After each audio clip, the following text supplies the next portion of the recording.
好，大家晚安。很高兴在今天是星期五的晚上哦，可以跟大家一起重新回到下三道的课程。那我知道我们改了课程，又停了一周，可能有一些朋友忘记上来上课，所以请大家再帮我们在 LINE 群组，或者是你身边有跟你一起在学习这一个课程的朋友，你可以讯息给他们，告诉他们今天要补课喽。老师跟同学都在期待着跟他们一起学习哦。然后我知道在这一段期间里面呢，有一些人跟我一样都有在做35佛忏的练习，然后收获很多。那还有的人在询问，就是百字明咒。那我相信大家都在这些练习上面很有收获。如果你有问题呢，等一下也可以提出来，因为我们今天一样会跟 Batra 老师一起从提问开始。Okay. So, Batra, welcome back. We are really happy to be in the class with you again. And I guess because we took a break and then we changed the date from Wednesday to Friday, although we send out reminders, but maybe more people will be watching replay than actually being in the class today. And I think you'll probably be happy to know that when you are away, a lot of us are doing the 35 Buddha prayer, and we benefit from it. And some friends are also asking about the 100 syllable mantra. And we also provide file for them. So some of us have been practicing what you taught us and receive benefit from it. So thank you so much. And we will open the class today with a question. And after that, I will ask students if they have questions. And if they don't, we can go to the review part of the class. Okay, thank you. All right, thank you so much, and thank you so much, everyone, for waiting for me. We had 1 week off, and I had the wonderful trip to China and Tibet and Tibetan cultural region. I've been to Gansu, Qinghai, and Sichuan provinces and visited quite a few Tibetan monasteries. It was a really wonderful trip. And I'm so glad that I made it. And thank you so much for your support by waiting for me and allowing me to take 1 week off. 巴特 So 老师说他非常开心。Sorry, please finish. yeah. You go ahead. OK，他很开心今天晚上又可以跟大家一起学习哦。那很谢谢大家等待老师，然后支持着老师。他这一趟呢，到了中国西部去，然后去看了很多中国西部的传统学院。然后老师去了甘肃、青海、四川，然后造访了很多中国西部的传统学院。那他想，如果没有我们在这边支持的他，等待着他回来，他是没有办法安心的去造访的。所以他很感谢大家。And I also forgot to mention Inner Mongolia is also嗯。a wonderful place. And then there are also many Tibetan Mongolian Buddhist temples, and it was so 哦。wonderful. 嗯，那老师说呢，他忘记说这一次他也造访了内蒙古。那其实，在内蒙古呢，也有很多中国西部的传统学院的风格的学院在当地哦，所以老师也有造访那里。All right, so let's get started with the question. OK，好，那我们就从今天的问题开始哦。那如果这个线上提问问完，大家现场有问题也可以问老师哦。譬如说，你很想知道老师在旅途中看到什么的话，可以问老师。OK，好，那这个问题是说，之前课程老师有提到，只要心里是念着利益众生，动机是良善的，无论是做什么事都可以。家人听了一些朋友说，用烟供供养众生是很好，但是又有出家人说道行不够，不要做。网络上的说法就很两极，有说很好可以做，也有说一定要上师带才可以做，有些说做了会招鬼。请问老师怎么看呢？我家超多烟供粉，现在都不知道该不该做了。So there is a kind of ritual of burning. I think it's burning certain powder or and also burning food. And it is said that it's a kind of dharma and food offering for the beings in the Hunger Ghost realm. And then the question is based on this. So I just want you to know about the ritual first. I'm sure you know the ritual, but in Taiwan, we call it the smoke ritual, the smoke Mm, offering. mm, Okay. So before in the class, the teacher, I think that means you, mentioned that if you are thinking about benefiting all beings and you have positive motivation, it doesn't matter what you do, it is okay. And my family, they heard some friends say that it is very good to make offering with the smoking rituals to all beings. But there are some monastics says if you don't have enough practice and you are not advanced enough, then you shouldn't do it. So, there are different opinions on the internet. Some say it is so beneficial that you should do it anyways. And some say that you should only do it under the guidance of a qualified teacher. And some say that if you make this ritual, ghosts will come.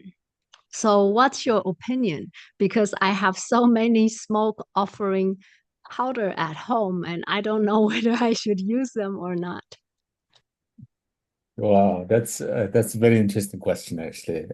Yeah, you're right. There are rituals. In Tibetan, it's called actually sur ritual, and then uh, it is a ritual to offer smoke or smell to the beings such as hungry ghosts, and also to the intermediate state called Bardo. And they can't because their bodies are very it's very in the sense of thin.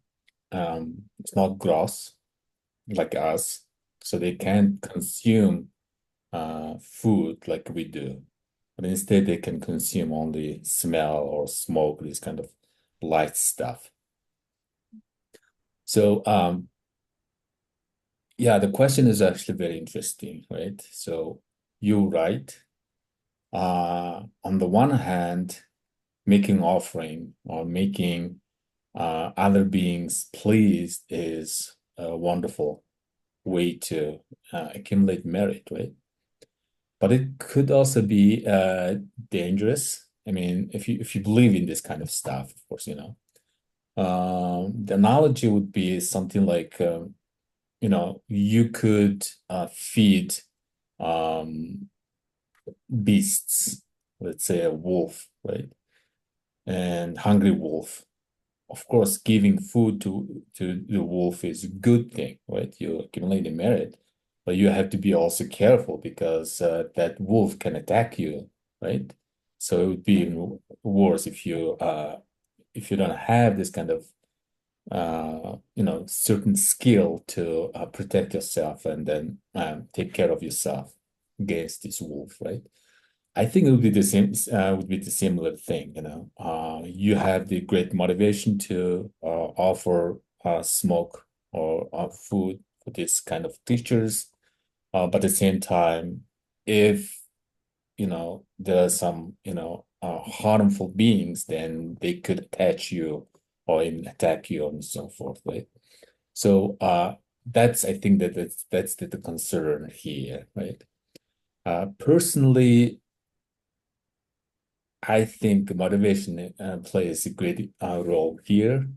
If you have a great pure intention, then I would say why not, then this kind of pure intention can overcome other obstacles. And not that at the moment maybe, but eventually it will overcome all these obstacles, I believe. 你的问题非常的有趣哦，就是的确就是在中国西部有这样子的烟供的仪式哦。那为什么透过烟跟闻到味道是可以供养恶鬼，或者是处在中阴的众生呢？因为呢，恶鬼跟中阴的众生没有像我们现在这个这么粗重的身体，我们这样子的身体是可以消化食物的，但是他们没有，他们只因为他们的身体是很细腻、很细腻的，所以他们只能透过烟或者是味道来吸收到一些东西。那当然，你说的没有错。如果说烟供做的不好的，烟供如果做得好的话，就是会让可以供养众生，这是一个好的事情。但是也要有正确的知识，不然就很像说你拿食物去喂一头野兽，譬如说我们就说野狼好了。那这个野狼，它虽然吃了食物会变健康，但它毕竟是野兽，所以它也有可能会攻击你。那这样子可能就让事情变得更糟了。所以要有足够的技巧跟知识，才能够自我保护。那所以说，动机就是你有这样的动机是很好的，就是我想要透过烟供去供养众生。那但是同时会不会被有一些鬼，就是附身或者是攻击，当然是我们的考量。以我个人而言，我相信纯净的动机是最重要的。如果你有纯净的动机的话，那不妨做烟供，因为你的动机纯正的时候，就是最强大的。当你有这善良纯正的动机的时候，即使中间遇到障碍，最后也会克服。所以这是我个人的看法。And in general, I don't hear much about, to be careful about when you perform this kind of ritual, the soup ritual, particularly. But as you know, there is also a similar ritual called chut, right? Chut ritual is kind of visualizing yourself feeding different creatures or spirits with your body, right? And it's often said that when you practice this kind of ritual, then you have to be careful. You need special instruction and initiation, etc., to perform this ritual. But as for the Sul ritual, I don't think there is a certain, special, specific instruction or against this kind of danger. So I think this is my just personal opinion. It should be fine to perform this Sul ritual. 嗯，那在中国西部语里面，烟供我们叫做苏，所以我们叫苏 ritual，就是烟供。那我自己是没有听到太多说做烟供不好啦，一定要特别小心，这个我比较少听到。那我倒是有听说另外一个叫做施身法，就叫 Chö。那 Chö 的施身法呢，就是说你观想你自己的身体去供养众生，然后如果你是练习师生法，那你就必须要有收到特别的口传，而且要有灌顶才能做，这就不能自己随便乱做，这是要小心的。但是我自己的经验跟理解呢，烟供倒是没有太大的问题，所以这提供你参考，因为这是我个人的了解。Yeah, so that's my opinion, and I think that's it. Do we have follow-up question or anything else? 所以we do have another question. Okay, Sure. so 这个问题是，请问老师，持咒的目的是什么？要如何持咒可以达到它的效果？例如六字大明咒、绿度母咒和药师佛咒。So, teacher, may I ask what is the purpose of chanting mantras? How do we chant mantras so it becomes effective? For example, the six-syllable mantra, the Om Mani Padme Hum, the Green Tara mantra, and the Medicine Buddha mantra. Yeah, so this is excellent question, and it's actually quite a tough question, why this kind of, certain words and uh, syllables are important to chant, and what is the special, what is the quality of these sounds and so forth, right? So this is kind of a quite interesting question. I don't know if I can answer it adequately, 嗯，那 but mhm. 这个问 please. 题非常好哦，然后其实它也非常的困难哦。的确，如果我们仔细想想，为什么某些字或某些音节特别的重要呢？是因为它们的声音的质地可以达到某一种效果吗？那我觉得这也是一个很有趣的问题，我会尽力回答。Mhm. In India and amongst the non-Buddhist Indian schools, philosophies, sometimes certain sounds are considered sacred. And even the language of Sanskrit, the Sanskrit language is considered sacred language.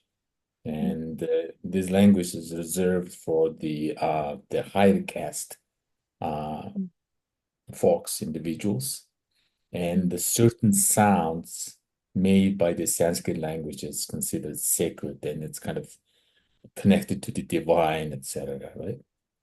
But in Buddhism, especially in general mainstream Buddhism and exoteric Buddhism, sound is just another kind of physical reality. There is no spatial quality in it, right? So in that regard, the sound itself is, I don't think that's that important. However, um, the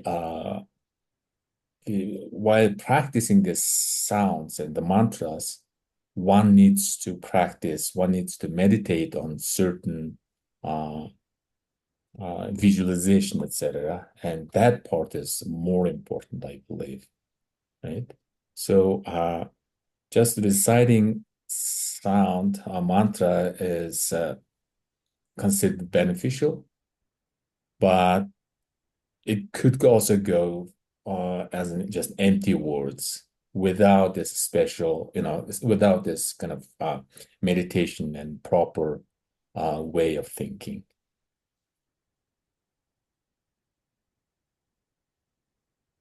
对，所以其实声音嘛，在印度呢，他们觉得某一些声音是特别神圣的。印度有许多其他就是不是佛教的一些心灵信仰或宗教信仰不同的派系，那他们都认为某一些声音是非常神圣的，甚至梵文被认为是一个很神圣的语言，只有高阶种姓，因为印度有种姓制度嘛，只有高阶的种姓才可以使用梵文。然后他们相信念梵文的某几个音节，就可以透过这神圣的声音跟神圣的神啊，或者是至高无上的那些存在去连接。不过呢，在佛教里面，就是不管是主流的佛教也好，或者是密教，其实声音就是我们的眼耳鼻舌身意的其中另外一个实体，就是我们的五感的其中一个，所以我们并不会给予声音一个特别的重要性。但是呢，当你在练习持咒的时候，是什么让这个咒语会有力量？是当你加上观想，还有冥想，还有正确的了解这个咒语。因为如果你今天只是不知道意思，然后就在念这些咒语的话，那这些声音对你而言就没有意义。但如果你在持咒的时候是可以搭配正确的观想或是冥想，而且知道自己为什么在持这个咒，那效果就会不一样。So that's why it is often thought that the Buddhist mantras needs to be accompanied with proper visualization and practice and meditation, right? And for example, you just mentioned the six syllable mantra Om Mani Padme Hum, right? Om Mani Padme Hum is, you know, in visualization practice. So there are so many commentators. Probably you have seen some of them. For example, like the six syllables came from the different parts of uh, Avalokiteshvara and then spreading into the different realms and the six different realms, etc.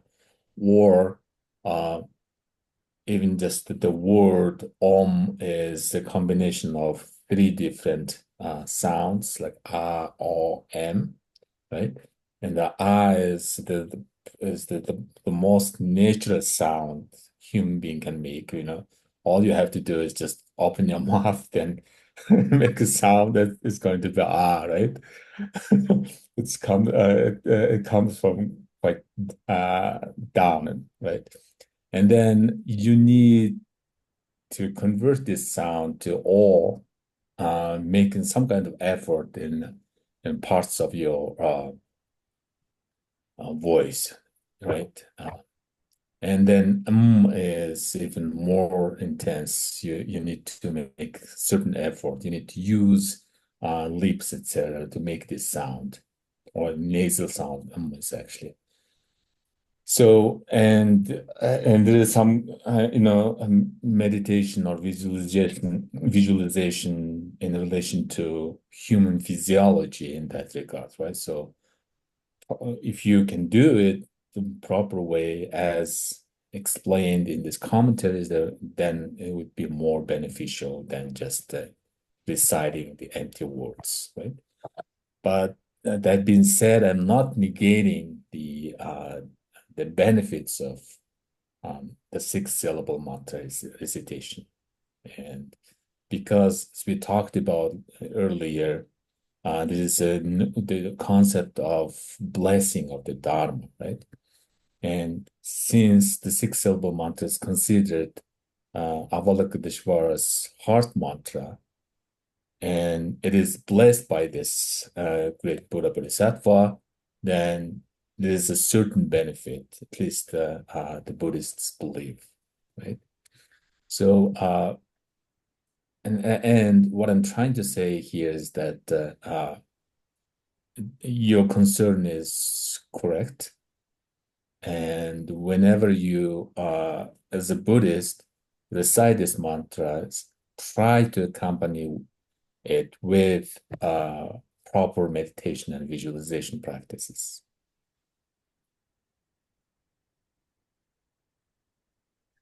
所以，就像刚刚讲的，在佛教里面的持咒是需要搭配练习观想跟冥想的。那举例来说，你可能有看过六字大明咒的注释，它的解释是说，其实这六个字母是从观世音菩萨身上，是代表他身上的不同部位，而且这声音会延续，就是会延续到六道里面去。那又譬如说，当我们在讲 "om" 这个声音的时候，光 "om" 这个声音就有三部分。第一个部分啊的话是宇宙里面最自然的声音，它也是最简单的声音哦，就我们只要张开嘴巴就可以发出这个声音，所以它很重要。那再来第二个呜的声音呢，它是我们需要把嘴巴稍微合起来，所以我们需要稍微做一点努力才可以发出这个声音。然后最后一个，它是一个鼻腔的声音，所以我们甚至要把嘴唇闭上，然后要再比刚刚更努力一点，才可以发出这个声音哦。所以其实呢，每一个不同的咒语或者是声音，它都会有相应的注释，那也有对应的冥想可以做。那希望我们在学习这些咒语的时候，也可以去学习到怎么做整套的练习跟观想，它会更有效。不过，虽然这么说，我并不是在说你完全不知道六字大明咒的意思就去做，那它就完全没效。我并不这么认为，因为我们其实在这几堂课里面，我们都一直在告诉大家一个观念，就是说佛法本身的加持力。那因为六字大明咒是观世音菩萨的心咒，所以它本身就带着这个观世音菩萨、这个佛菩萨他的加持力。那至少如果你是佛教徒，你相信而且你知道观世音菩萨的话，那你光是知道这一点，你去持咒，它就会有某一些力量。只是说，就像同学问的，怎么样才能让它更有效？就是如果你在念的时候，你还可以知道要搭配什么样的冥想跟观想下去持这些咒的话，那相信会更有力量、更有效。And this, I just remembered a story about how important the visualization is, how more important than the sound itself.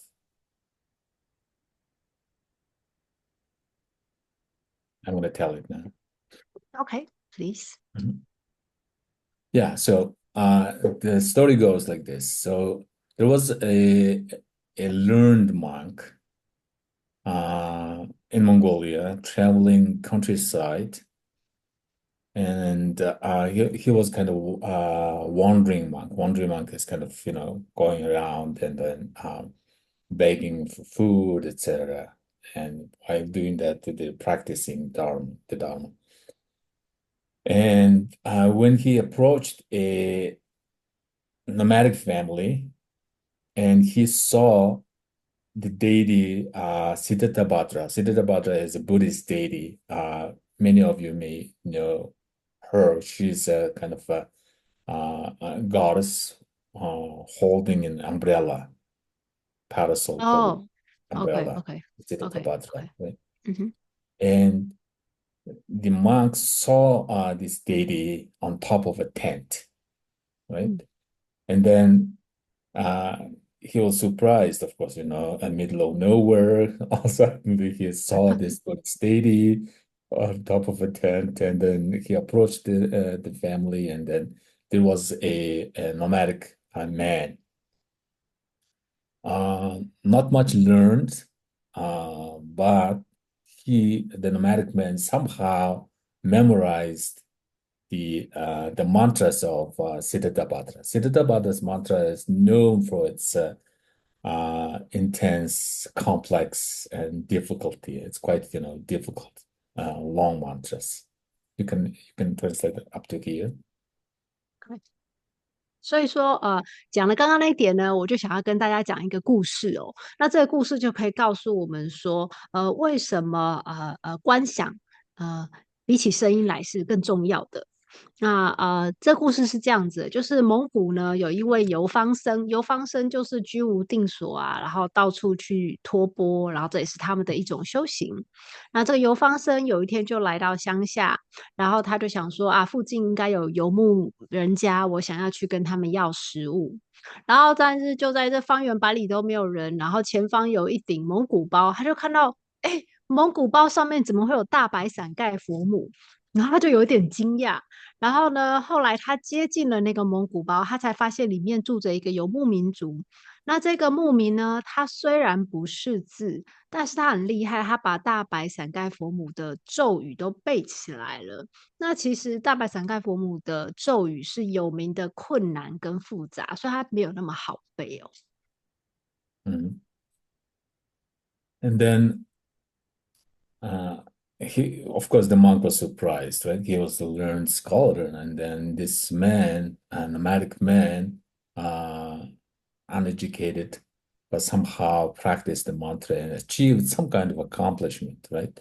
And the Siddhartha, the deity, was protecting him, and he praised that man, and then he let the man recite this mantra to him, right, to himself. Then he noticed that the man actually had a lot of errors in pronunciations of this complex mantras, right? And then the monk, of course, praised him, but at the same time, he, fixed all these errors, all these mistakes, pronunciation errors, and then made it, you know, uh, made it more like the closer to the Sanskrit, proper Sanskrit pronunciation. And then next day, he observed that uh, the uh, the Siddhartha, the deity disappeared. The goddess disappeared.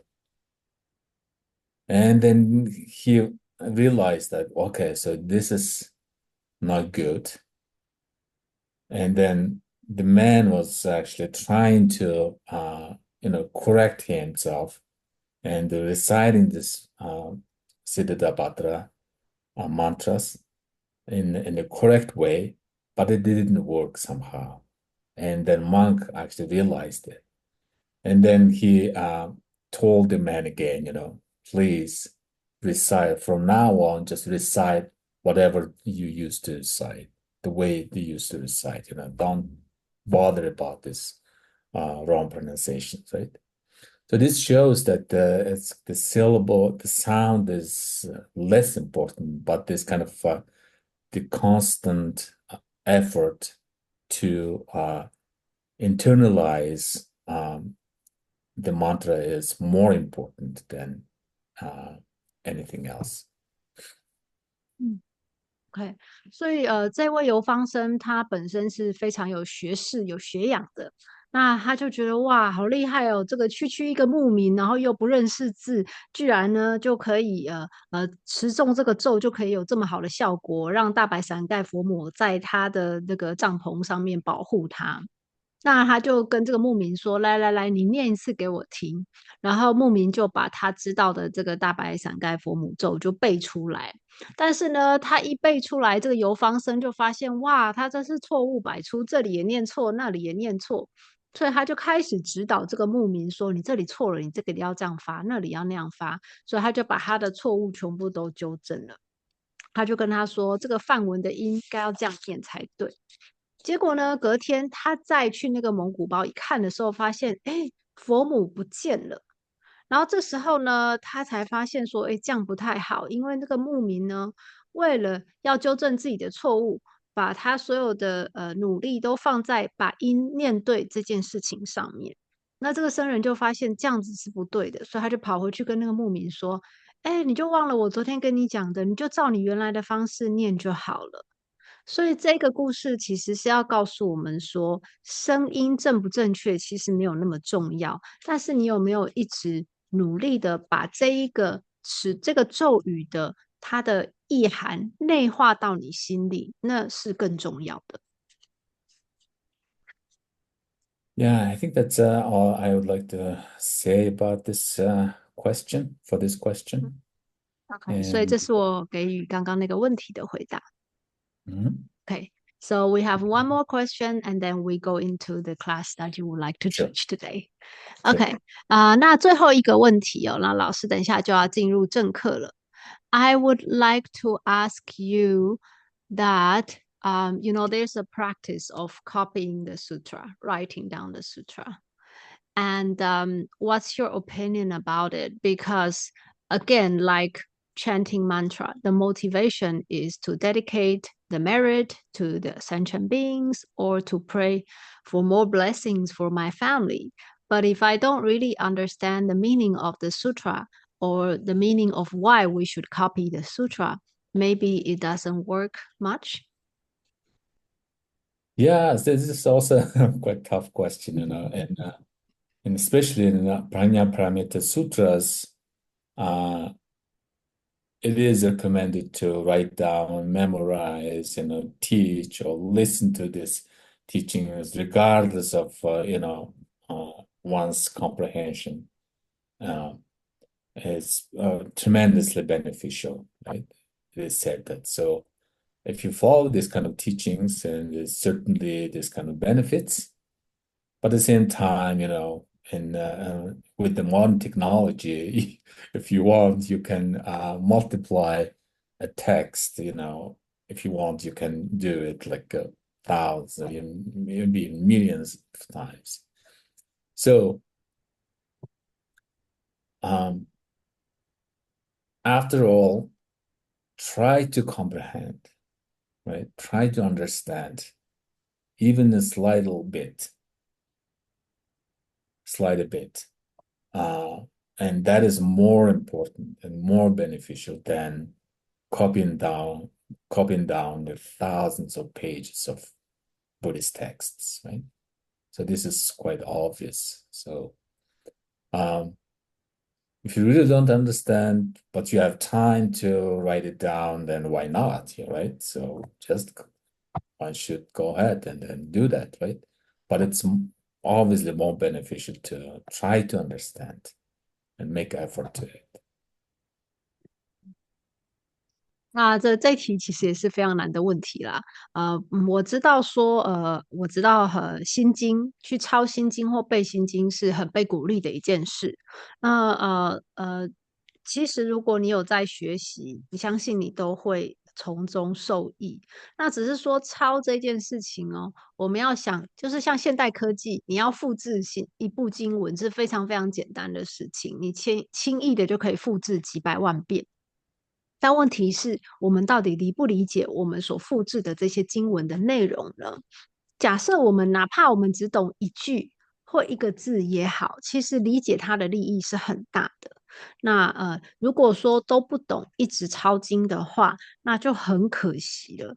不过呢，就是就算是不懂去抄经，也会有它的利益。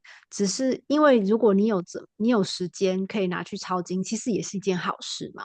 只是说，如果可以抄又可以懂，那就更好了。所以鼓励大家就是说，要多理解这个经文。就是如果你要去抄它的话，要尽可能的去理解它的内涵，哪怕只有几句也好。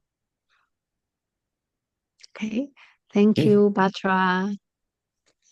好，那Okay.谢谢大家的问题，我们就正式让老师开始上课。Okay. So let me share my screen. The screen.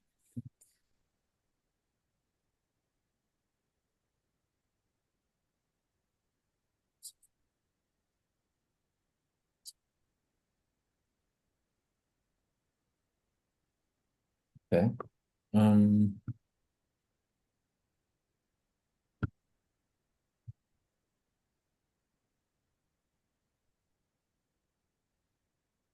okay. I hope you see. 大家可以看到老师的荧幕吗？Yes。Okay. Yeah, I promised you guys that I would take pictures of hell and the hungry ghost and lower realms while I'm traveling. 嗯哼，But there's two problems. 嗯哼，First, there are not that many depictions of hell and hungry ghost realms in the monasteries. 哦，That's the first problem. 嗯 And second, in China, you're not allowed to take pictures in the temples, even just outside of the temple. OK，Especially, taking a picture of specific images, etc. 嗯 So I couldn't collect much, but 嗯 just 哼，took a few images, 嗯哼，mainly uh, mainly the parts of the wheel of samsara that we already know. And these 嗯 pictures are actually quite interesting and I'd like to share with you. OK，所以我要去旅行前，我答应大家说，我一定要拍很多地狱道啦、恶鬼道、下三道的照片回来给大家看。结果去了当地，我发现有两个困难。第一个困难是在那些传统的学院里面，没有我想象的这么多的下三道、恶鬼道跟地狱道的图片，没那么多可以拍。这是第一个。然后第二个是，原来中国它是非常严格的禁止人在寺庙内外特别的去拍某个图像的。所以基于这两个原因，我没有成功收集到太多下山道的照片。不过呢，我倒是有拍到了一个在轮回里面的，就生命之轮轮回里面的一些片段的照片，局部的照片，我觉得非常有趣，所以我在这边跟大家分享。Mhm. And in the temples, there are this kind of penalty warning notices. Like if you take pictures inside or just outside of temples, then there's a penalty of 500 哦 yuan. 哦 So 哦，I also avoided to to get a penalty. So I 嗯 took very few pictures.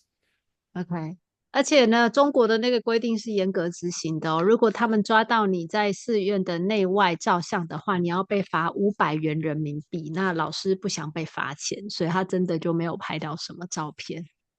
Spatra, just want to quickly let you know that the screen is kind of, it's not very big. We can see the next slide. So actually, is it possible to project all of your screen and get rid Oh, of the next slide so we can see better the pictures? oh, that's interesting. So Yeah, if not, don't worry. But I is hope it the always the students case or this is only this time? only this time. So We can see also the next slide. So it's yeah, it's rather we can only see the left part of the screen, and so the picture is kind of shrinked because Oh yeah, part of yeah. the It's like space the is two given. two images side by Yeah, side. but also we can see your next slide, so the space is kind of Oh, compromised. that's interesting. So let's see. Yeah, now we see the next slide. uh, yeah, we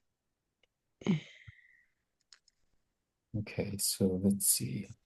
Let me just 因 stop 为 this. 我 I'll 我 try 正 to. 在请老师把他的荧幕共享开大一点哦，因为希望大家可以看得更清楚。Okay, let's see.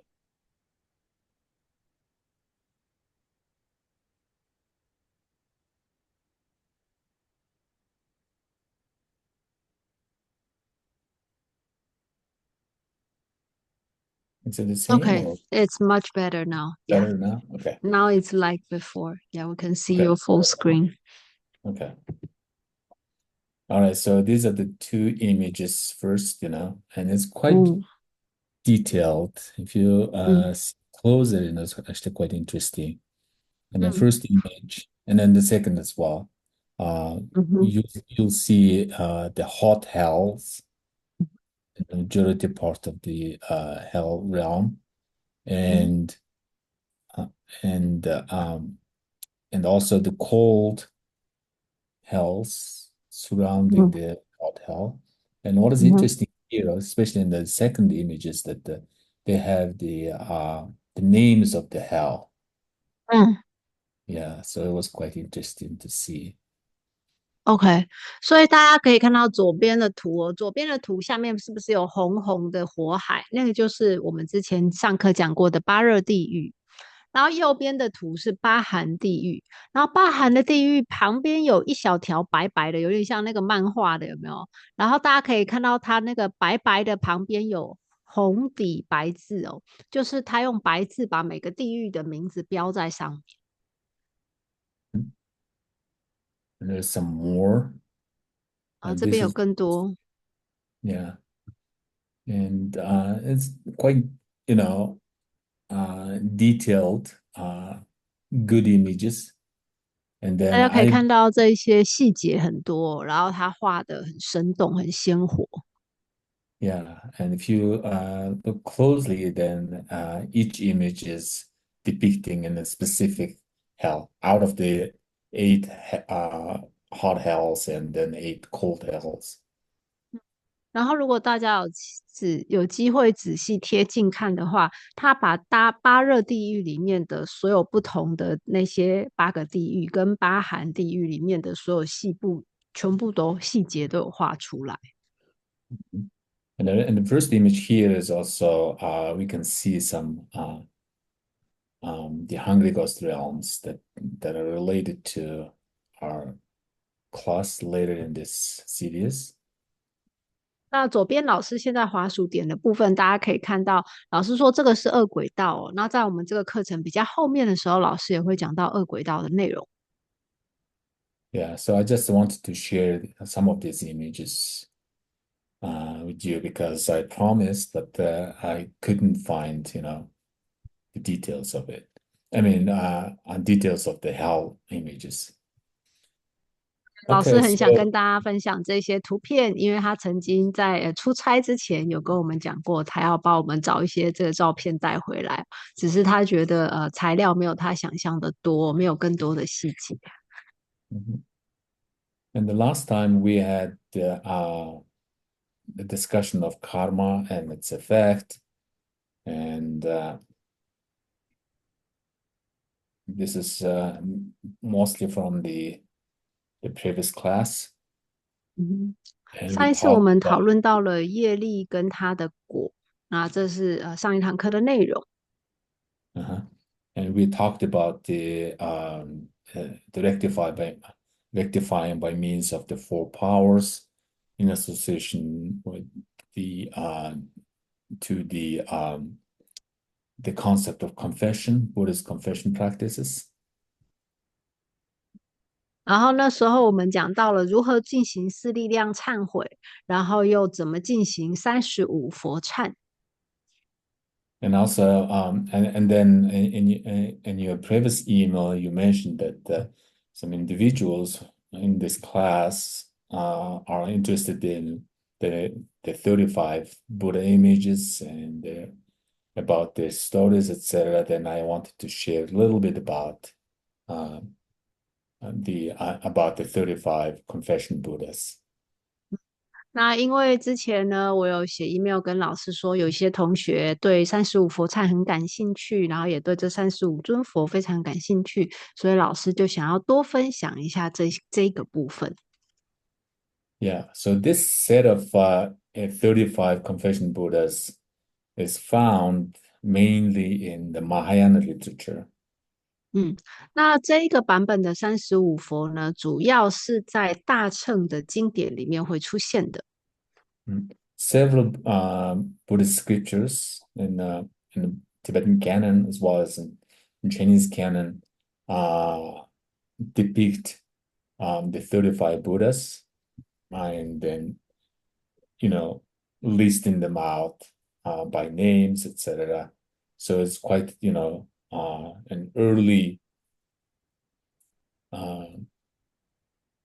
the early practice that are found in early Buddhist practices.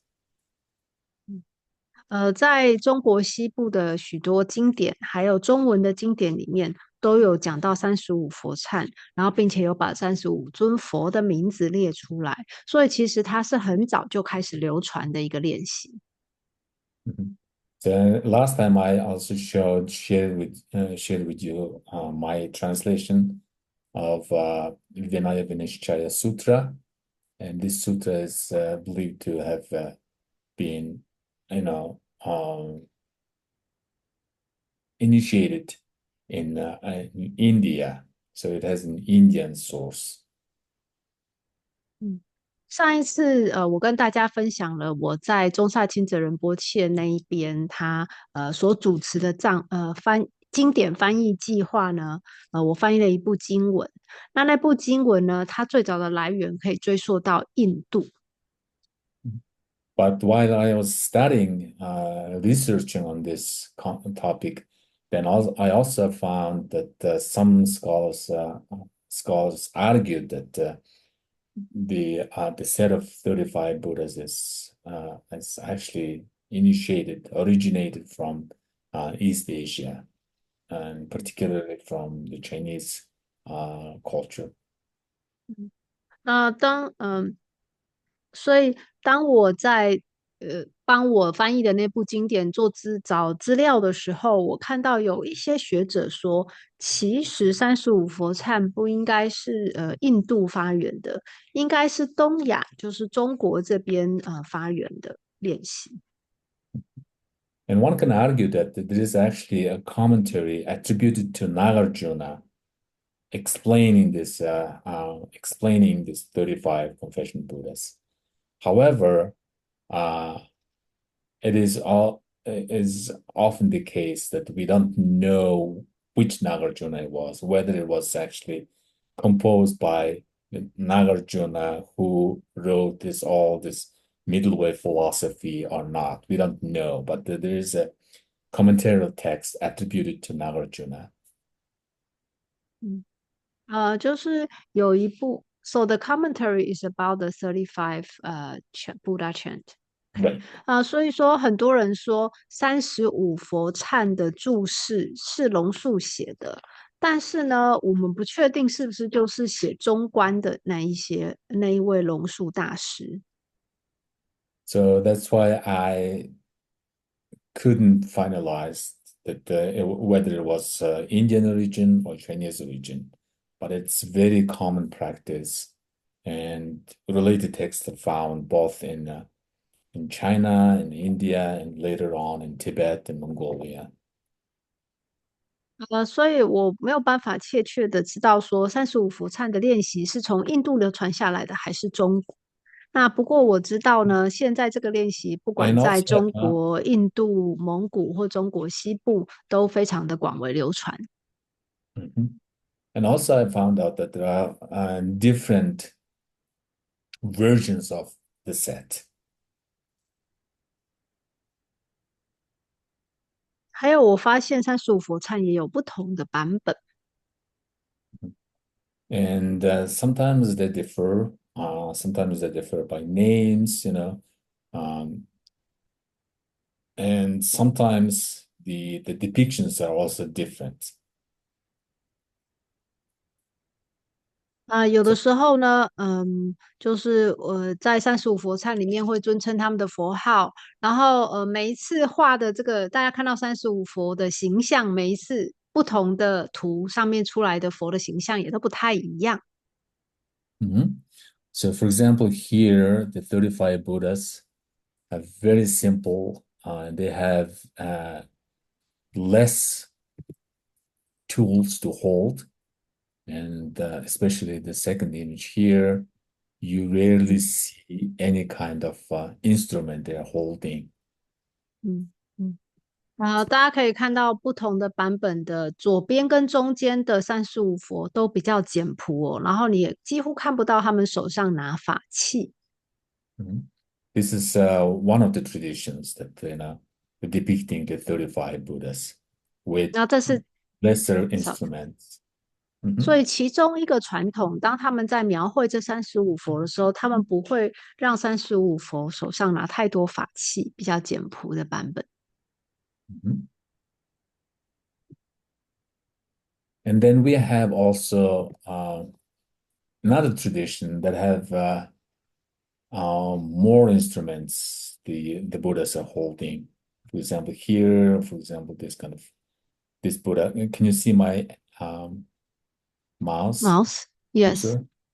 So this is a kind yes. of holding a banner. For 嗯哼 example, this one is holding a sword, etc. ，OK。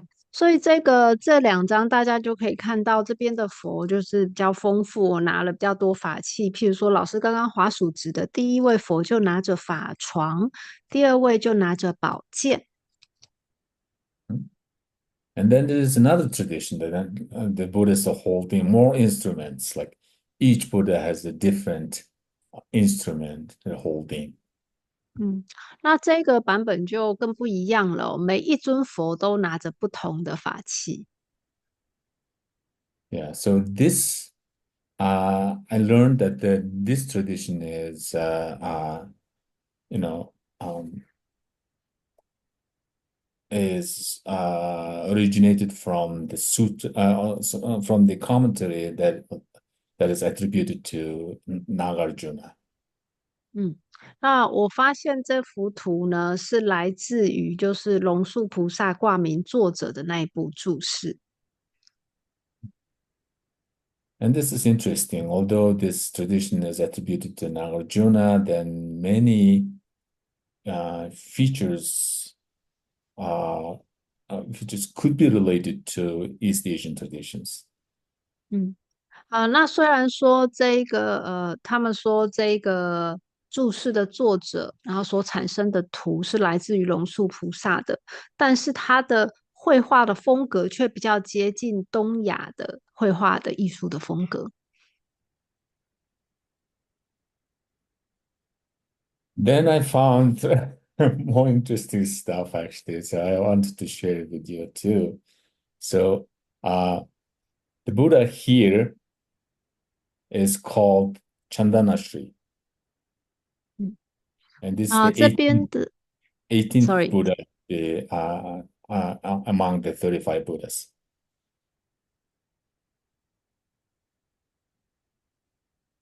the 18th, so it's Yeah, not about the moonlight, or is it about the moonlight? this one is The the the up glorious sandalwood. Oh, the Right? glorious Lord. OK OK OK。所以呢，上面的这一尊呢是第35佛里面的第18尊，叫南无旃檀功德如来。Mhm. And he's holding a sandalwood trunk. 所以大家就可以看到他手上就拿着旃檀树的树枝。And then also the 31st Buddha called Yudhajaya right here. OK，然后再来是第31尊佛南无善正福功德如来。And he's holding a sword in 嗯 his right arm and 嗯 an armor 嗯 in his right hand. 嗯，所以说你就可以看到他右手就拿着一个宝剑，然后左手拿着一个铠甲。Yeah, in his left hand side. 嗯 So these two were quite interesting, actually. So you can find this Chandana Shri and Yudhijaya amongst the amongst the 35 Buddhas. But 嗯 then 嗯，these two Buddhas are related to, okay, so this is another image of the Buddha. These are, I believe, these are from Mongolian Buddhist canon. 所以刚跟大家介绍的就是南无善正福功德如来跟南无旃檀功德如来。那现在跟大家介绍的一样是他们两位，不过这个艺术应该是来自于蒙古的艺术。And then guess what? These two Buddhas were related to this. 然后大家应该会觉得很逗趣哦，就是这两尊佛其实是跟《西游记》有关哦。So I believe you're familiar with this image. This the uh, image from the movie or the story of the journey to the West. 啊，我想大家应该看了就知道这是什么，应该都蛮熟悉的吧？这就是《西游记》。So the story goes this. 嗯，So 故事是这样开始的。the four figures were traveling to India to to bring the Mahayana scriptures back to China, then the Tang Dynasty. 啊，这个故事就是说，在唐代的时候呢，这4位使者他们就到印度去，因为他们要去取经，然后他们想要把大圣的经典带回中。And after passing through this tremendous hardship that you may know, they finally actually met the Buddha, right? 嗯，那他们就是经历了非常艰辛的旅程，终于见到佛陀了，对，见到佛陀，对。Uh-huh. Then the Buddhas somehow initiated them, right? Consecrated them. They kind of gave the title, right? 那佛陀就帮他们灌顶啊、加持啊，然后还给他们法号啊。And then the Buddha entitled the Tansan Lama as the Chandana Shri Buddha, and then哦，entitled the Monkey King Wukong as the Yudajai Buddha. 嗯，那有趣的是呢，佛陀给唐三藏的名称就是南无旃檀功德如来，然后他给孙悟空的这个法号就是南无善正福游步功德如来。So then, as a result, the Chandana Shri and the Yudajaya Buddhas were related to the Tansan Lama and the Sun Wukong. And 那 then 这就 Sun 是Buddhajaya. 所以这就是典故哦。老师刚刚帮我们解释了唐三藏是如何变成南无旃檀功德如来，然后孙悟空是如何变成南无善正福有部功德如来的。So, what do you think? Is that interesting? Is it possible? And then how to make sense of it? So, since we're studying Buddhism at the same time, it's also interesting question in relation to Buddhist studies, maybe in religious studies. So, I would like to know your opinion. How does it work, and嗯what do you understand from this story? 嗯。那大家觉得这样的学习有趣吗？老师跟我们分享这个，是因为他觉得我们在学习这一个方面的知识嘛。那在除了知识之外，我们可以延伸出去做一个对比啊。所以如果大家觉得很有趣的话，帮我打个1好不好？后我们给老师一些回应，然后或者是除了不止一呀、如果你觉得很棒，然后有一些想法，也可以直接打在我们的这个群组的聊天室，我都可以帮大家翻译给老师听。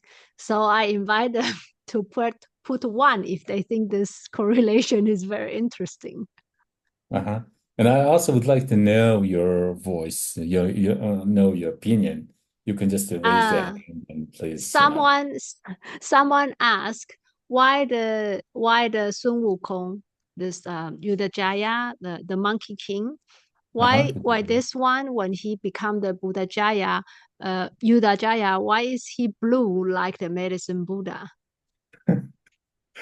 So I really don't know. It's possible that since the blue color is blue color symbolizes uh, power and then also um, strength and protection. So Mm, it's possible through that. As you know, like many Buddhist ferocious deities are in the blue color or in mm, black color. The black is not often depicted especially in Tibetan arts, and instead they substitute black with blue, right? okay. So because of his heroic, you know, because of his skills in martial arts, etc., it could be connected to this aspect, but I really don't know. 那有同学在问说，为什么悟空他跟药师，就是悟空他变成的这个善政福如来，为什么跟药师琉璃光如来一样是蓝色的？然后老师说呢，真实的原因他不确定，不过他推测呢，因为蓝色其实在佛教里面是象征权力、力量跟保护哦。你可以看到很多的愤怒尊，他们都是被画成蓝色的，尤其是在中国西部的这个绘画里面。那不过呢，就是黑色的话就比较少用了，尤其是中国西部的绘画，不知道为什么比较少用黑色。那因为孙悟空他是非常英勇的嘛，所以老师想他就有可能因为他的英勇，然后有力量跟保护这件事情，就让他被画成蓝色的。And someone wants to know what about the other two? Why didn't Buddha give them any title? I really don't know. So as far as I remember, the first two became, considered Buddhas, and other two are Mm, not Buddhas yet. So some kind of oh, bodhisattvas in a okay. certain level. They're not considered the Buddhas, right? Mhm, mhm. Perhaps the first two spiritual advance is more, the spirituality is more advanced than the other two. OK OK。那有同学问说，请问猪八戒跟沙悟净没有成佛吗？就是谢谢你问的这个问题，我也想问。然后老师是说，的确在我们的就是故事里面，唐三藏跟悟空是成佛了，所以他们有佛号。但是后两者他们可能是某一地的菩萨，但是还没有成佛，所以前者的灵性成就比后者高，所以这就是为什么前面的两位有佛号，后面的两位没有。Mhm. And there's actually other three, right? So also the horse has a special quality, and it's also important company of the journey. 然后大家不要忘了，我们这个故事还有一个很重要的角色，就是唐僧所骑的那一匹马，因为那一匹马一路护送他们去取经，所以事实上他也累积了一些功德哦，他有一些特别的特质。So anyway, uh, my question is, how can we make sense of this story? And as a 嗯嗯 Buddhist, 嗯 uh, 哼 we were talking about this 35 Buddhas, confession practices, etc. But then it came out that, Sun Wukong became one of the 35 Buddhas, 嗯 uh, 嗯。etc. Right? So how can you make sense of it? And what do you understand from this? 嗯那老师想要问大家的问题是说，因为我们本来在讲35佛忏嘛，然后如何忏悔啊，做事力量，可是后来我们却发现，哦，原来《西游记》里面有两个角色已经变成35佛忏里面的佛了，所以我们如何去理解这个故事呢？你会如何去理解它？然后你对此有什么想法？都有欢迎大家可以直接开麦克风，或者是在聊天室里面打出你的想法，就是可以跟老师分享。Someone says that she feels a lot of hope because if the Monkey King can be a Buddha, then her cat is almost there. Yeah, it's possible. Yeah. 对，有人觉得很有 Really, 希望哦。如果猴王都可以成佛，他家的猫也应该可以成佛了，快要了。maybe she's already a Buddha. We don't know. 嗯，其实搞不好你的猫早就成佛了，只是你没有，你还不晓得而已哦。Yeah. In the Mahayana context, the Buddhas and the Bodhisattvas can manifest 嗯 as, Buddha or the spiritual beings, or sometimes God, sometimes humans, animals, even sometimes like as rocks and trees, etc. So they can manifest uh, however they want in order to benefit sentient beings, right? So in that 嗯。regard, we don't know whether your cat is a Buddha or not, whether your colleague or friend or parents are Buddhas or not. We really don't know, right?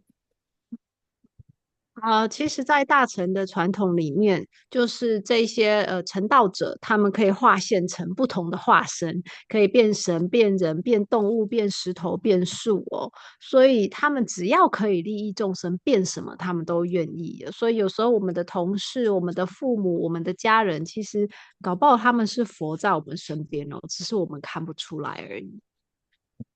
But that's also a very good thought, actually, just related to this story that realizing that or making this hope that any individual can become a Buddha, any individual has this potential to become a Buddha. And that understanding is also quite, good taking out of this from this story. I'm sorry, could you please repeat this again? So yeah, so this is actually really a good thought, I think. Mhm, And from this story, mhm, the person who asked this question mm, took out some kind of understanding that mm, any individual has this potential to become a Buddha. And that is mm, also mm. really, really good thought, I think. 嗯嗯，所以老师说，其实同学的回答很好，就是老师刚刚就是想要知道说，当我们从35佛忏讲到《西游记》里面有两个角色成佛了，我们的学习是什么？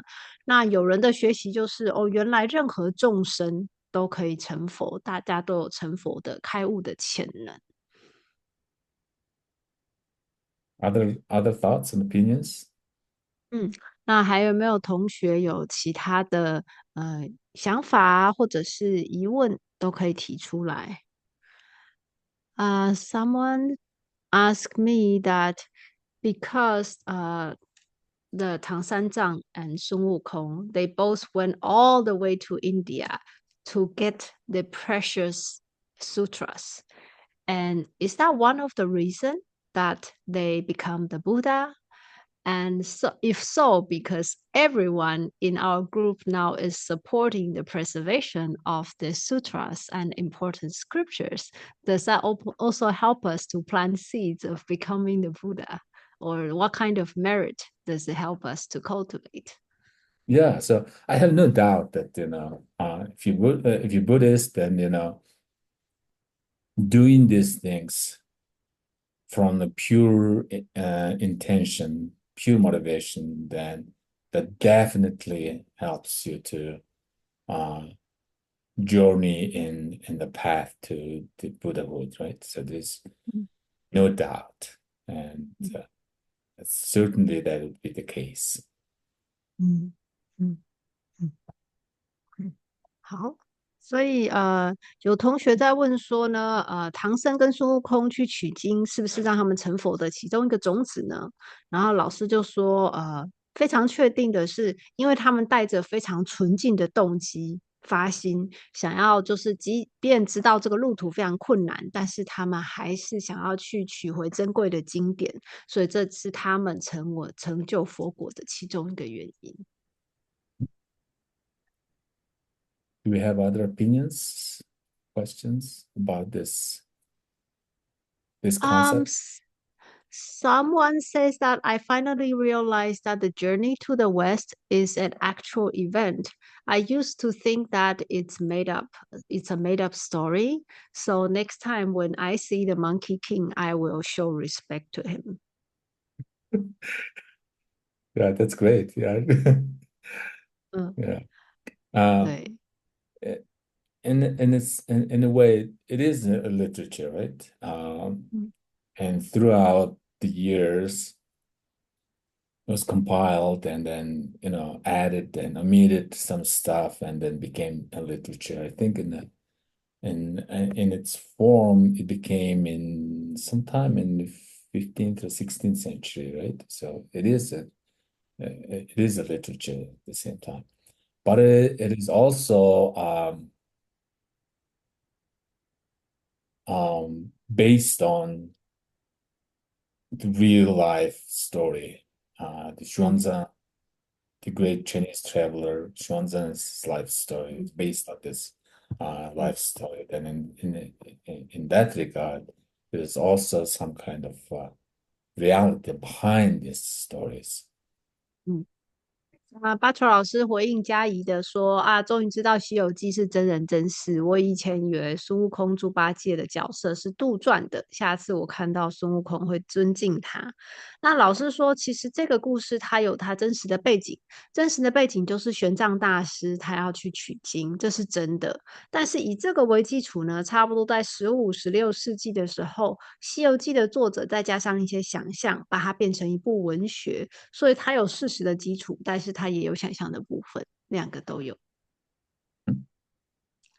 那苏范问说：“哎，不过一开始悟空不是不愿意前往取经吗？为什么后来他可以成佛呢？”谢谢。So there's a question asking. I remember at the beginning, the Monkey King didn't want to accompany the monk to get the sutras. Why eventually the Monkey King can still become a Buddha? Oh, I think that is in this story, right? So um, I think Kuan Yin or Avalokiteshvara made him to become, right? And Mm.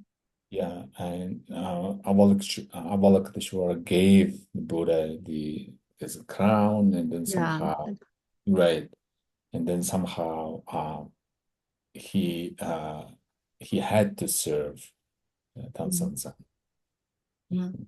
join the Mm. journey. So I think it's the story in this story. Okay.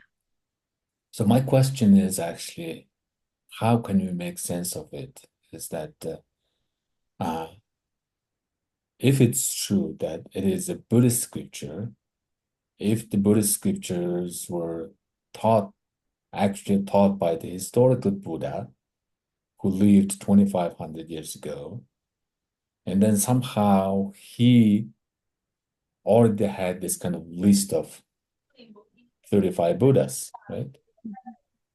But then, uh, regardless whether the Monkey King is real or not, somehow this story takes place during in the time of the Tang Dynasty, right? And it's quite later than the Buddha's lifetime. And then now the story tells us that the Monkey King became a Yudhajaya, and then Tansanzan became a Chandanashiri, and etc. Right? So is it possible that and somehow can we make sense of this kind of story if we Mm. think from this kind of the chronological order? 嗯，OK。那老师接下来要好，先回应刚刚那个问题是说，就是说，孙悟空一开始是不想去，没有错，但是他没有选择，因为那个观世音菩萨在他头上弄了一个皇冠，然后如果他不听话，就会紧箍咒，就会就会控制他，所以他不得不去。那老师是想要再引导我们回来去思考这两者的连结，就是说，佛陀在2500年前他讲了佛经，那在那个时代其实他就讲了35佛忏，但是呢，在后来在唐代的时候，《西游记》这部故事才出现哦。然后《西游记》这部故事出现的时候，孙悟空跟唐三藏居然可以看到佛祖，然后还就是可以就是得到他们的佛号，所以大家觉得这个在时间顺序上是有可能的吗？那你是怎么去理解这件事呢？为什么佛陀在2500年前就讲了，已经讲了这35佛的名字哦？为什么他们两个后来又可以得到佛的名字呢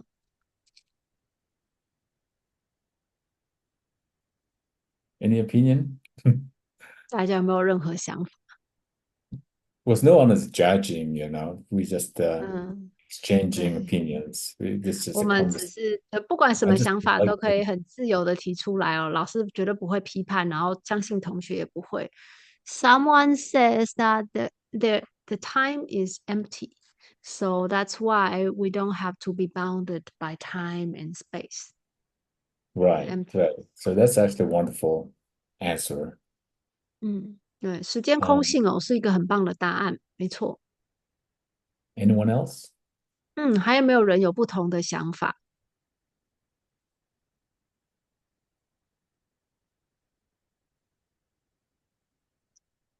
啊，出世度化众生，这个可以再给我多一点的，长一点的句子吗？我有一点不是很清楚，Olivia，你想表达，再麻烦你跟我解释的清楚一点，这样我可以更准确的跟老师传达你的意思。Vicky says that because the Buddha can see the future and past.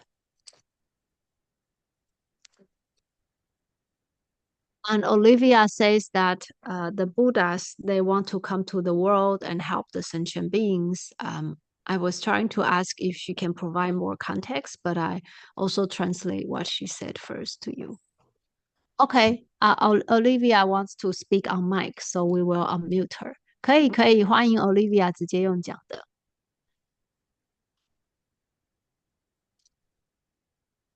老师好，就是我的意思就是，刚刚有讲到说，像猫咪，它也可以成为，可能是佛陀前来到我们的身边，然后去帮助我们去呃成为佛。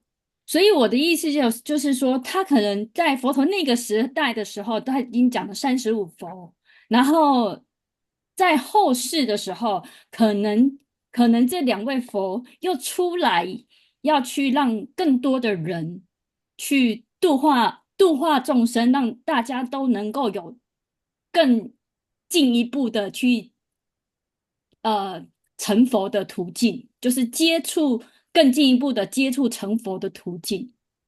OK，好，谢谢，明白了。So what she meant to say was like we were saying that our cats might be the Buddha. They already become the Buddha and they are here around us to help us become a Buddha. So although these two Buddhas, the Chandana Shri and Yudhajaya, they were already Buddha at the Buddha's time, 2,500 years ago. But 2000, like few hundred years later, because they want to help more beings in the world. So they stepped down from the list of the 35 Buddha and reincarnated or manifested as the monk and the monkey king so they can help more beings in the world to become Buddha. That's also a wonderful answer, actually. I like that too. 谢 Yeah. 谢 Olivia 老师，觉得这个答案很棒，他也非常喜欢。I can see that you guys already advanced in in Buddhist studies, and then it seems like you had no problem with solving this problem. 老师说，他听大家的回答就知道大家都是进阶的学生哦。那要回答这种问题，大家一点困难都没有，他很开心。Other opinions? So we 嗯，have 还有没有？two嗯 really great answers, or we can talk 嗯，about it later. But do we have other answers? 嗯，我们已经有2个很棒的答案喽，那还有没有其他的想法？欢迎大家加入讨论。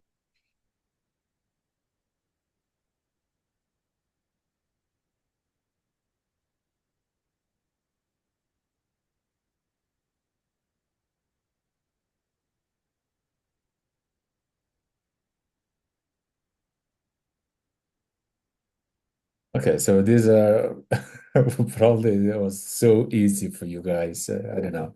So, uh, yeah, I think both answers would work in terms of Buddhology, right? From the last answer, yes, the Buddhas can manifest in different forms, right? In that regard, actual Buddhas can manifest as a simple Buddhist monk in China during the Tang Dynasty, accompanied by his student, disciple. We don't know whether it was a monkey or not, but somehow the other Buddha can manifest this kind of being, right, and help other sentient beings. Then no problem. That is actually an excellent answer. Um, Once you know the concept of manifestation, emanation of the Buddhas in the Mahayana context, and that is a brilliant answer. 老师觉得这2个答案都很有趣哦，然后也很有意义。就是说，不管是在谈论时间的空性，还是在讲说佛陀其实可以有不同的化身哦。他可以化身为一个简朴的僧人，然后是在中国的唐朝，然后让他的学生陪他去取经。那也不管说他的学生到底是动物还是人呢，基本上他们的目的是为了要可以帮助更多的众生哦。所以呢，大家都听起来大家都熟悉了化身的概念哦，这是大乘佛教的概念。Mhm. And also the first answer is actually also brilliant answer, right? So time is empty.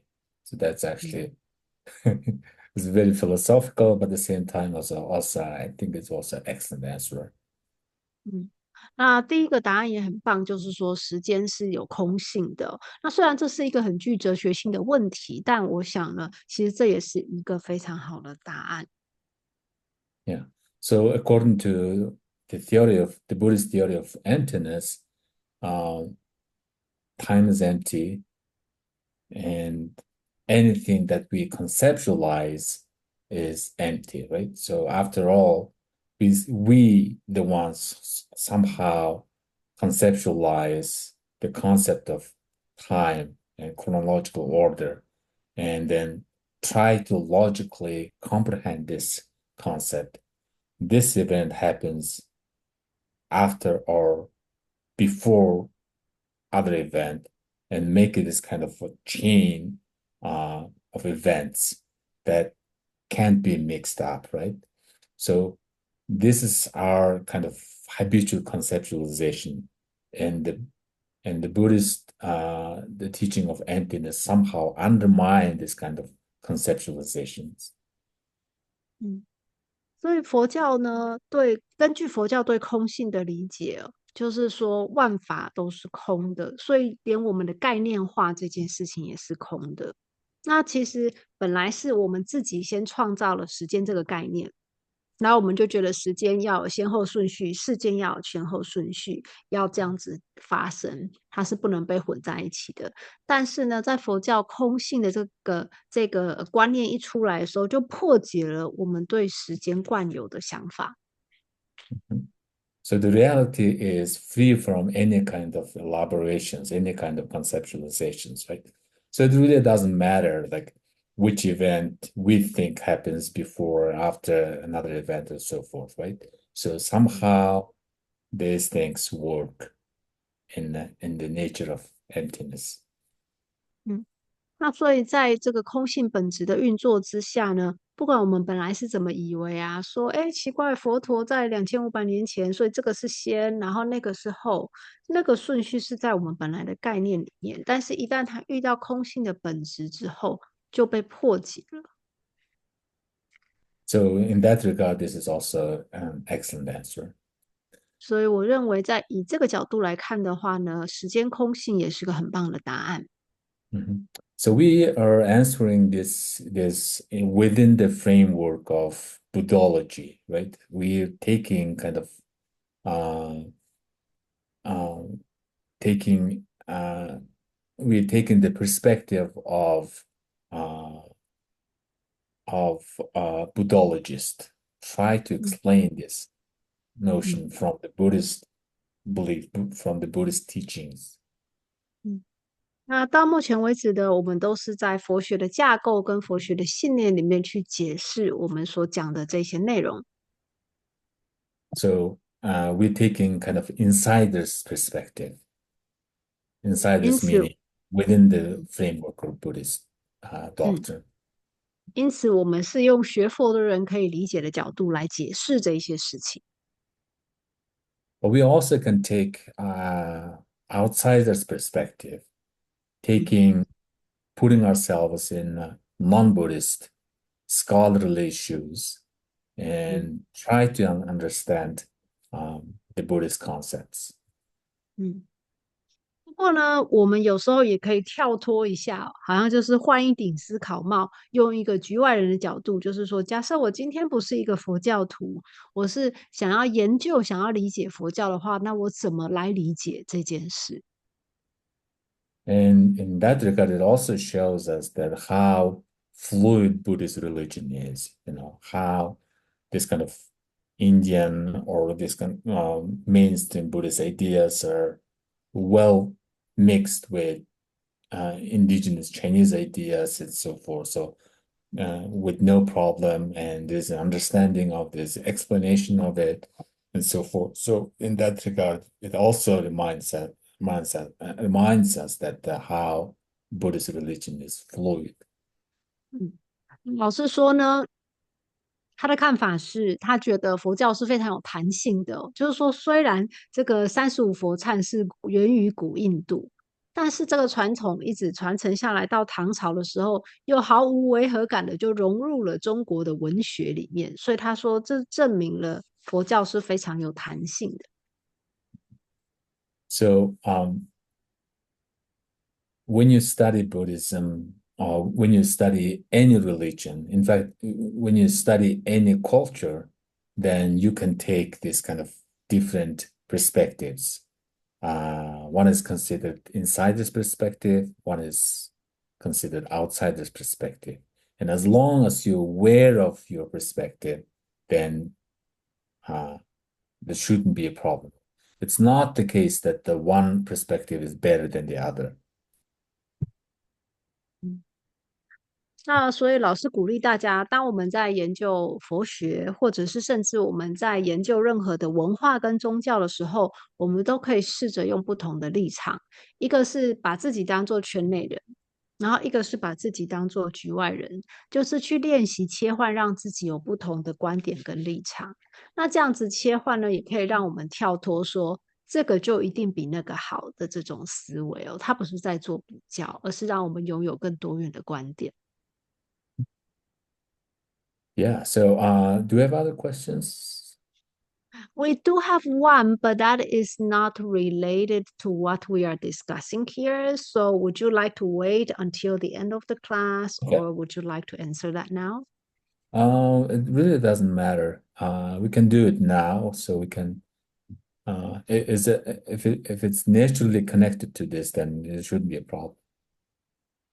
It is about Buddhist practice and marriage and partnership.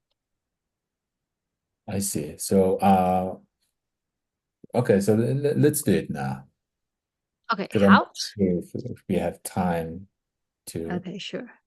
Yeah. 那老师本来是想要知道说，大家对于我们刚刚今天热烈讨论的这个，就是35佛忏跟《西游记》之间的关联，就是还有没有任何的疑问或者是想法？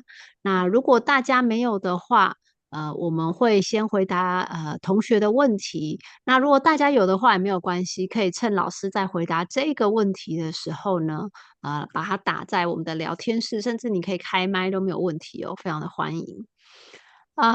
好，那这个问题是，在佛教里都说出家人修行是不可以有婚姻及伴侣的，所以你这边要问的是说，如果在家人有婚姻及伴侣，会影响成佛吗？是这样子吗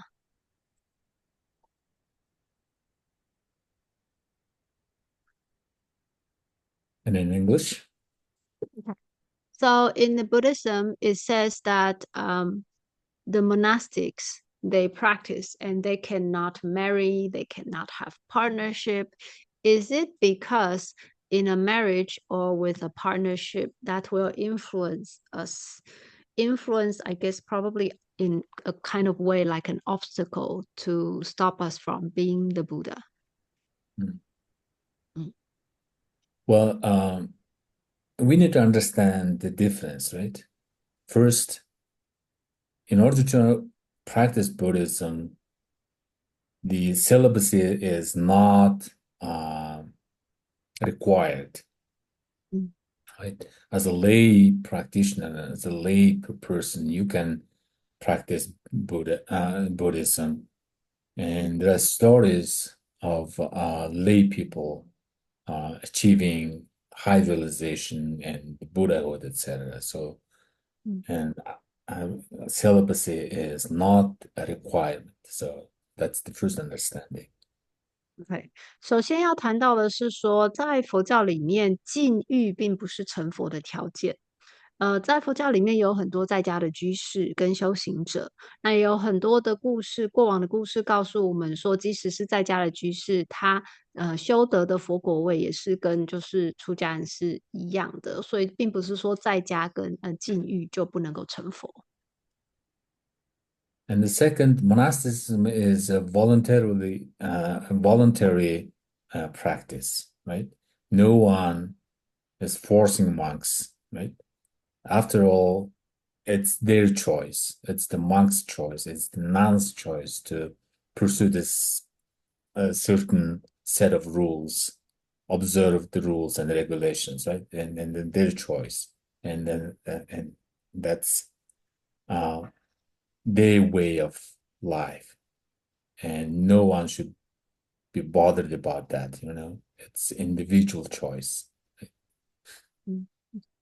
那第二点就是说呢，其实出家是自愿的。今天不管是比丘或者是比丘尼，他们出家是因为他们选择了这条道路，他们想要守这些戒律，所以他们决定出家，而并不是说任何人被强迫或者是非自愿性的。So the very reason to observe the monastic vows is that the individual want to focus on their way of life, right? Somehow, householder's life is quite busy life that we all know, right? So you need to work, you need to feed your parents, you need to feed your children, you have to work for your spouses and your household, and it's quite busy life, right? And many practitioners actually choose not to bother with this kind of way of life, and instead they just pursue their uh, uh, own world, they pursue own world, their own belief, that they pursue their own choices. 那为什么出家人想要守出家戒？是因为他们想要这种生活方式。因为大家应该都知道，其实在家是一件很忙的事情。我们可能要忙工作、忙父母、忙小孩、忙伴侣，然后还有一堆做不完的家事。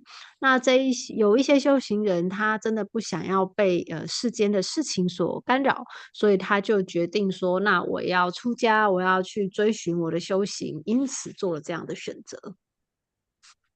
And of course, the monastic life is very specific, and it's quite beneficial for the individuals uh, that they choose to pursue.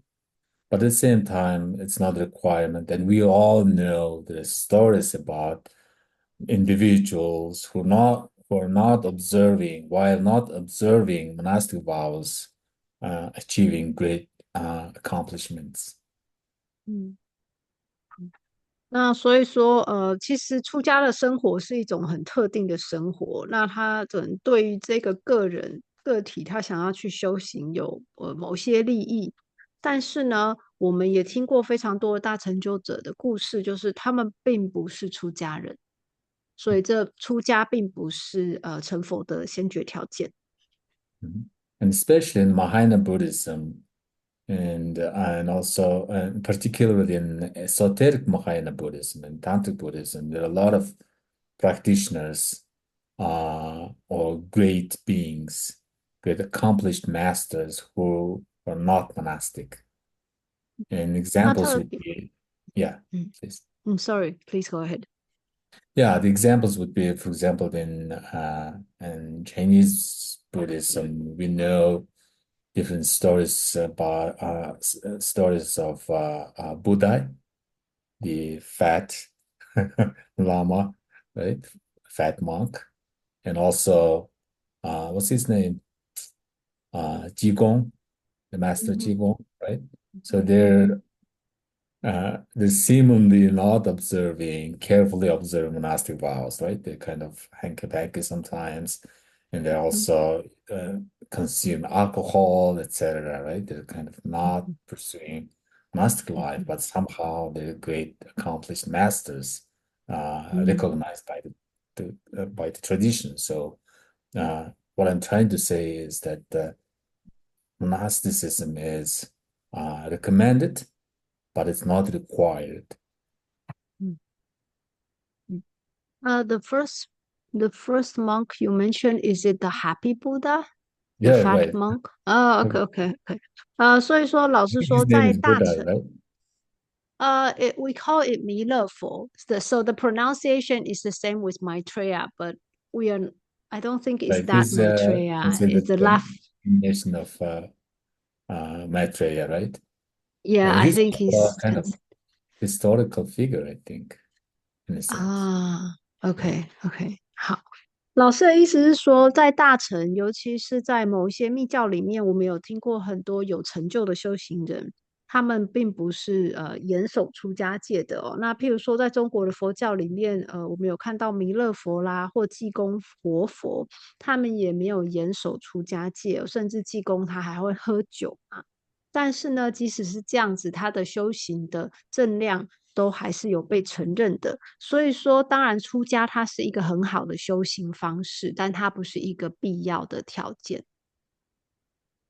And also we know Sun Wukong and Baji, they're not strictly following the monastic vows, but somehow they reached accomplishments, achieved accomplishments. So monasticism is certainly not required. 那当然，孙悟空跟猪八戒他们都各有守一些戒律，那也因为这些戒律，他们才有得到了菩萨或者是佛果位。所以说，这个戒律也是有好处，也是有帮助的啦。不过就是说，出家不就是并不一定就等于说是成佛。Other questions? Okay, I don't think there are. 还有问题吗？还有同学想要发表意见，都可以开麦或打在聊天室哦。好，I don't think so. I think we can So we have continue with your teaching. yeah, very few minutes to review our the classes so far we have. 嗯哼，Um, just to remind you, we started from the Buddhist cosmology, especially 嗯 the Abhidharma cosmology, in 嗯 which there are six types of beings, 嗯哼 and six types of beings are there due to their previous karma. 嗯。好，那一开始我们现在剩下一点时间，所以老师要帮大家做复习哦。就是说呢，一开始在课程中，我们讲到了佛教的宇宙学。那这个宇宙学，尤其是根据阿毗达摩俱舍论在讲的，它里面讲到有六道的众生，那他们之所以会遁入六道，是因为他们之前所做的业。And why do we have a karma? Because we have the afflicted emotions, right? Destructive emotions, afflictions, mental afflictions, right? And because of that, the mental afflictions are such as hatred, attachment, ignorance, etc., right? Pride, jealousy, etc. So because of that, we somehow habitually perform karma, habitually act. And then many of these acts are considered non-skillful, unskillful. And for that reason, we accumulate negative karma.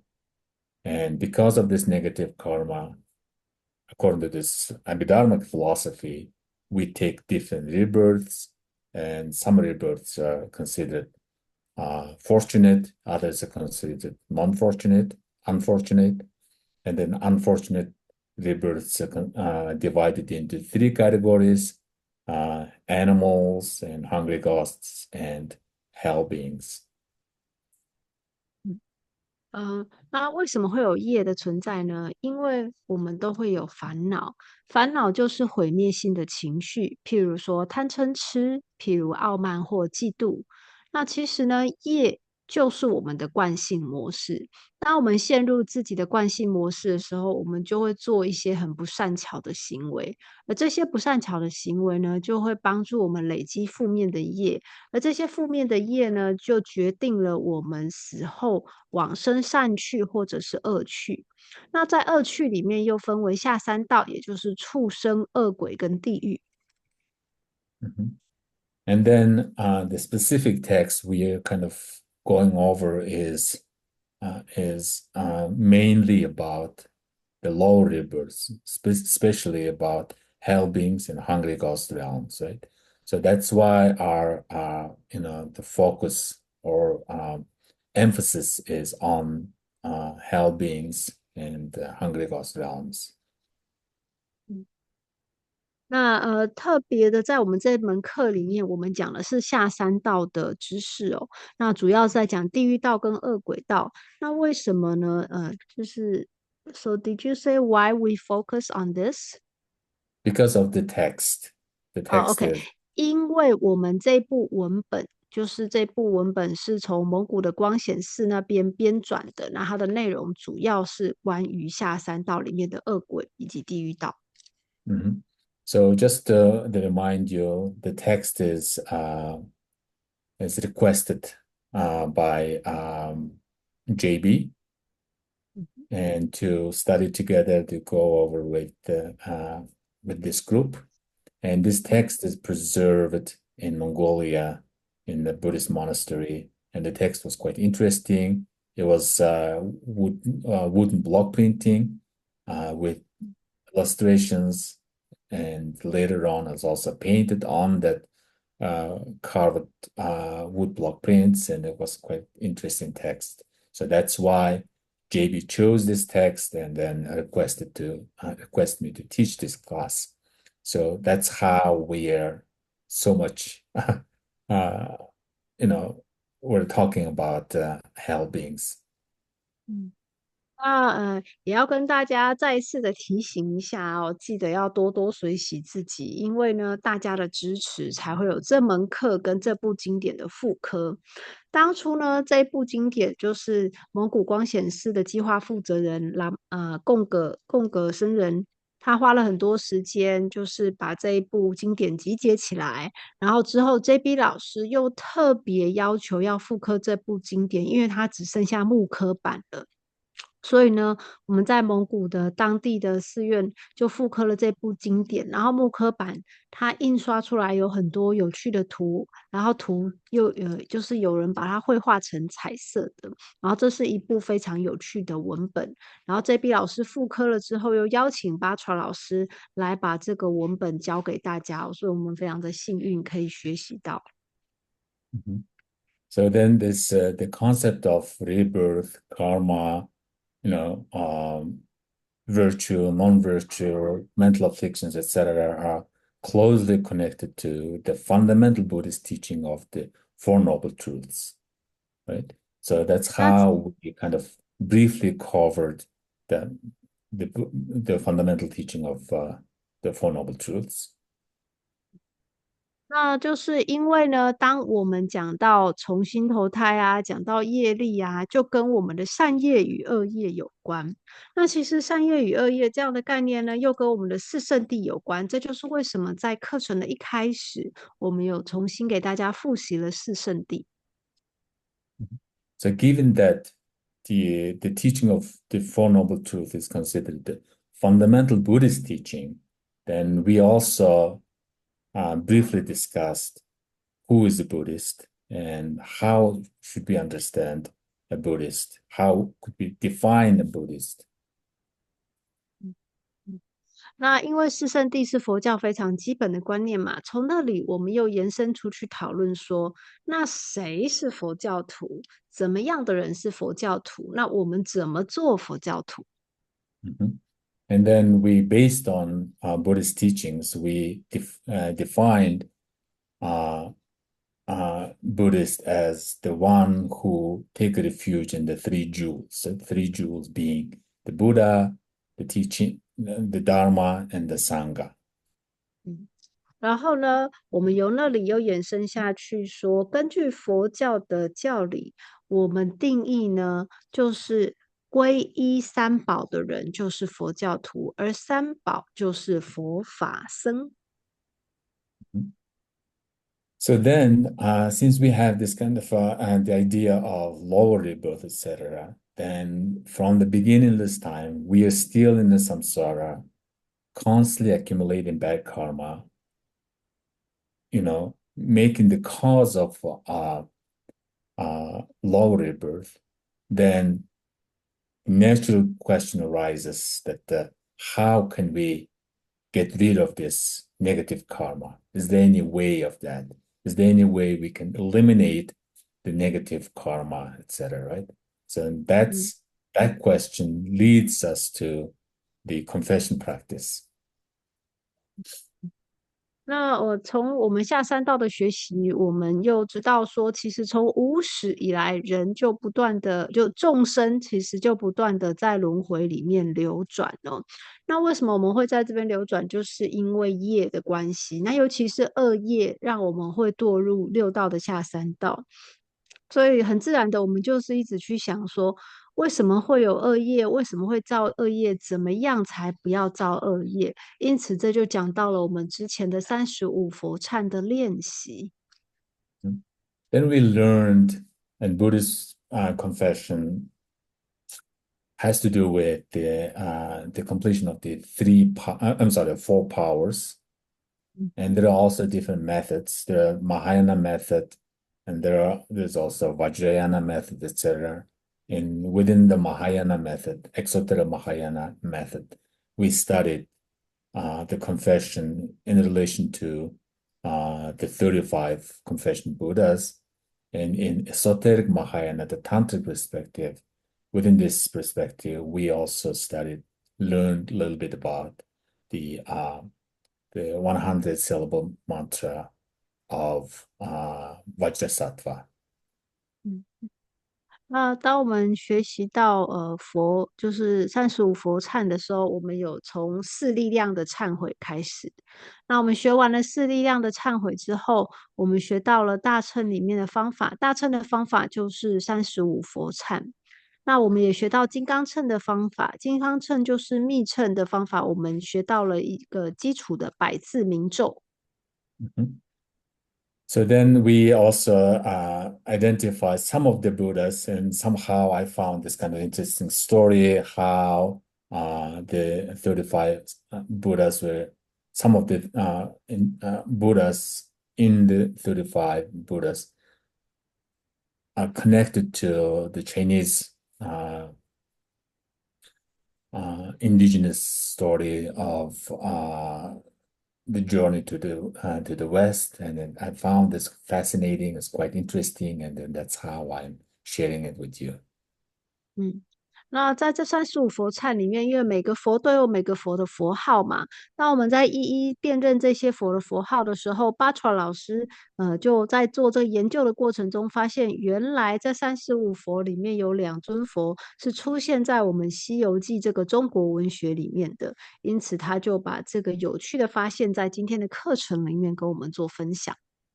And then, by the way, so then we also talked a little bit about the Buddhologist perspective. How can we make sense of this story?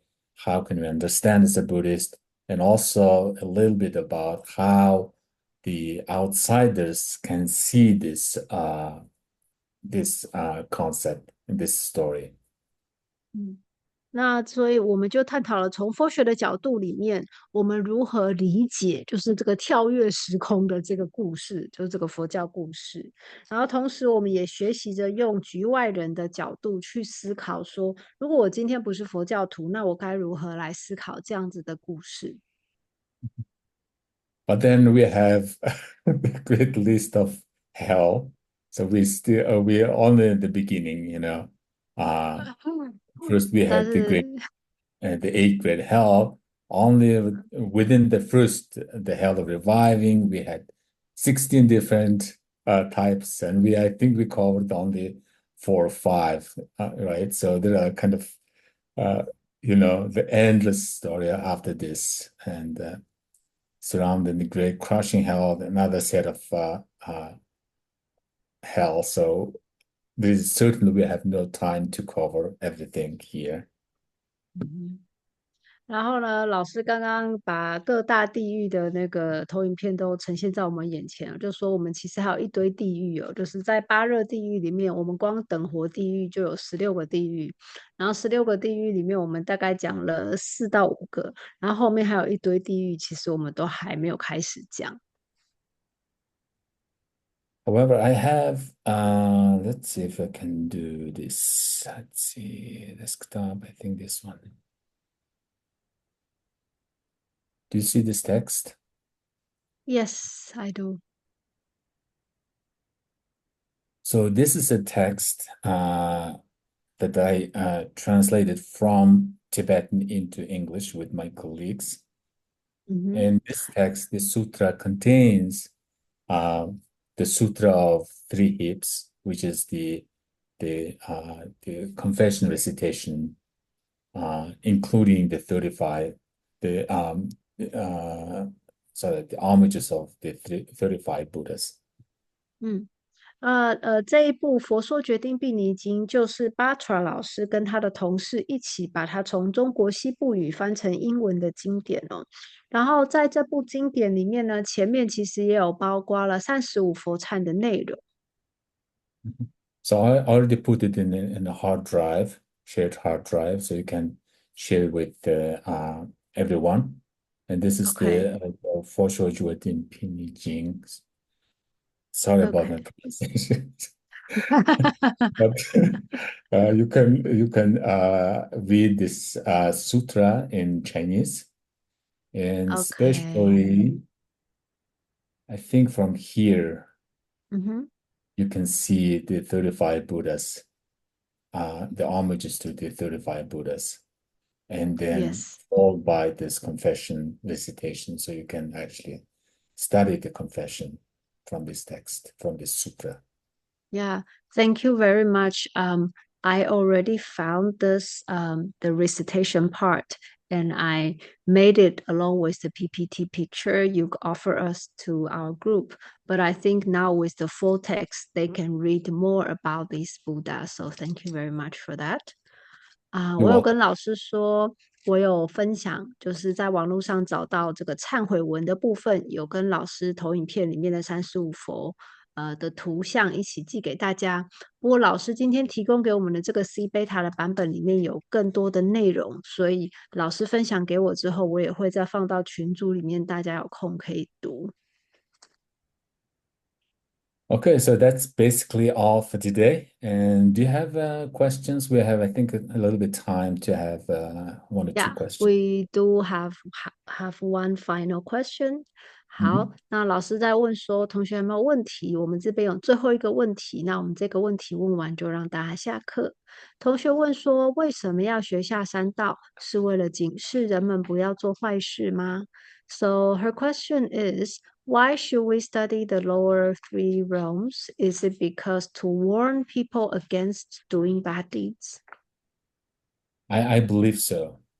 And this is Mm, also uh, what is it called? The scare tactic, you know. mm, One needs to be scared of this thing. Otherwise, if you're not scared, have if you're not afraid of this rebirth, then you probably wouldn't make effort to accumulate good, positive karma, right? So this is a way to remind practitioners that to avoid negative karma and make effort to accumulate good karma merit. mm. So yeah, so this is the reason why these texts are out there and why this Mongolian Lama in the 19th century carved this wood block and illustrated it for those illiterate people to see and get scared, even though they can read the text, and then make effort to accumulate good karma. 对，老师的答案是说，是的，因为如果我们没有这种重新投胎的观念啊，然后会堕入下三道的观念，我们可能就不会努力的累积善业，然后避免恶业，我们可能就毫无警觉，可能就会不知不觉造了很多恶业，却没有累积善业。那这也就是为什么在19世纪的时候，这位蒙古的资深的老师，他会特别重视这件事情哦。他不但把他这个下三道的内容写下来，他还特别用木刻板刻了很多图嘛。因为大家都知道，我们帮忙保存的这部经典图就是特别多。那为什么要有这么多图？就是因为当时蒙古的游牧民族都不识字，所以如果他们读不懂，起码他们看了图就知道说不要做坏事，那会累积恶业。那因为很多人呢，其实是要用一个恐吓的啦，或者是吓一吓他们的方法，他们才会有警觉性，才会知道说哦，不可以造恶业。所以老师相信，对，是为了警示人们不要做坏事，才要学下三道。Do you have other questions? 好，那因为我们大概还有将近5分钟，还有没有同学有问题要提出来的呢